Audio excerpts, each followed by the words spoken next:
શામજી બાપુ ને હારે હતા, એ ઓલાને આડા ફરીને ધક્કા મારે, શામજી બાપુ એને પૈસા આપે, એમાં ત્રીજો કોક માણસ આવીને જોઈને બાપુને કે બાપુ આ બધું શું છે? તો બસ દેવા વાળી હાલે છે, ઓલો મને ગાંડો ગાળ્યું દે છે, હું એને પૈસા જેની પાસે જે છે એ બધા દે છે, હું એને પૈસા આપું છું. આવો ફકીરને એક વખત કોકે કહી દીધેલું કે બાપુ તમે બહુ આપી દો છો બધાને. શામજી બાપુને કીધું બહુ આપી દો છો ને આ બધું આ તો મુંડિયાનો આ ટુકડો છે, પછી અહીંયા કોણ થાય કેમ પૂરું થશે ને એવું કોઈ કીધું. તો બાપુ એકદમ ભોળિયા ખીજાઈ ગયા, વૈયા ગયા આંબાજરનું પુલ રહ્યું ને નીચે, ટ્રેનનું પુલ રહ્યું ને ખાતાદારથી નીચે, પુલ હેઠ જઈને બેઠા, નથી મારે બેહવું અહીંયા, મારે નથી ગાદી જો.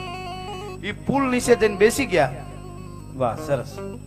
પુલ નીચે જઈને શામજી બાપુ બેસી ગયા તો ટ્રેનમાં જાંબુડી સ્ટેશને ઉતરીને દર્શન વાળા સીધા ન્યા મીડ્યા જવા, અને ન્યા બાપુને દર્શન કરતા જાય, રૂપિયા ધરતા જાય.